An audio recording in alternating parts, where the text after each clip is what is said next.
Oke, bismillahirrahmanirrahim. Assalamualaikum warahmatullahi wabarakatuh. Sebelumnya perkenalkan, nama saya Rusman Hadi. Jadi pada kesempatan atau video kali ini saya akan memaparkan tugas saya, yaitu tugas profesi keguruan. Baik, langsung saja. Yang pertama itu ada istilah-istilah. Istilah yang pertama, profesi. Jadi profesi yaitu pekerjaan yang menuntut keahlian, keterampilan, dan pendidikan. Kemudian yang kedua ada profesional, kegiatan yang dilakukan dengan memerlukan keahlian. Jadi di dalam profesional ini dia itu memerlukan keahlian. Apa keahlian kita? Kemudian ada yang ketiga, profesionalisme, yaitu sifat atau derajat seseorang sebagai profesional. Terus yang keempat, profesionalitas, sikap para anggota profesi dalam profesinya. Terus yang terakhir, profesionalisasi, serangkaian proses pengembangan profesional. Jadi ini beberapa istilah-istilah dalam profesi keguruan. Terus kemudian lanjut, yang kedua ada ciri-ciri dan syarat profesi. Yang pertama itu melibatkan kegiatan intelektual. Jadi ini salah satu cirinya atau syarat profesi, melibatkan kegiatan intelektual. Jadi di dalam profesi itu yang diperlukan itu adalah melibatkan kegiatan intelektual dalam artian kecerdasan yang dipakai dalam bekerja. Terus kemudian yang kedua, menggeluti ilmu yang khusus.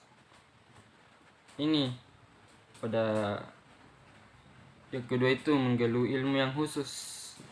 Jadi salah satu ciri itu ketika kita ingin menjadi seorang profesi, kita menggeluti ilmu yang khusus. Jadi apa ilmu ini sama halnya dengan bakat kita, apa bakat yang kita menonjol di dalam diri kita itu harus dikeluhkan lagi lebih mendalam, menggeluti ilmu yang khusus.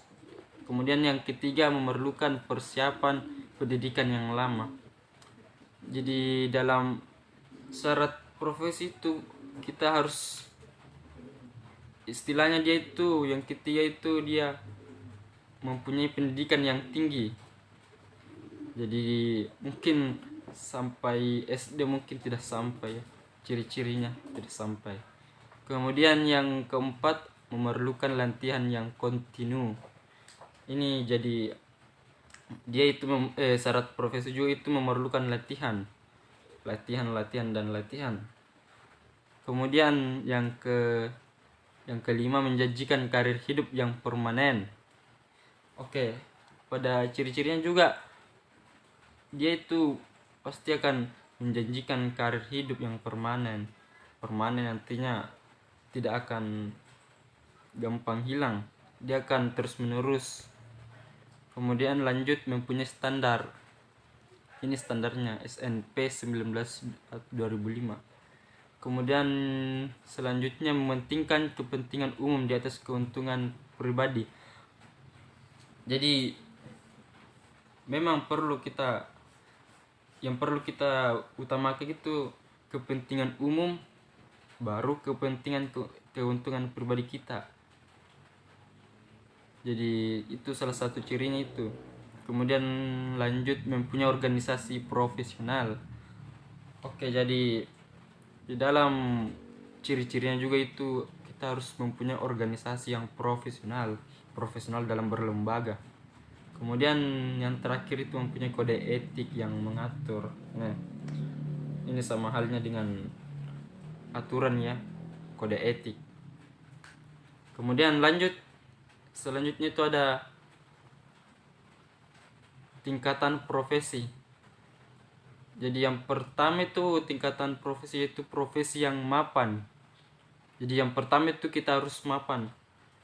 Mapan artinya kita harus betul-betul mempersiapkan, betul-betul siap. Terus kemudian profesi baru. Jelas di sini profesi baru. Kemudian yang ketiga, profesi yang tumbuh kembang. Jadi Di dalam tingkatan profesi itu yang ketiga itu profesi yang tumbuh kembang. Kemudian yang keempat semi profesi. Terus yang kelima yang terakhir pekerjaan yang belum jelas keprofesiannya. Itu salah satu itu tingkatan profesi. Oke. Oke, jadi cukup sekian persentase dari saya. Lebih dan kurangnya mohon dimaafkan.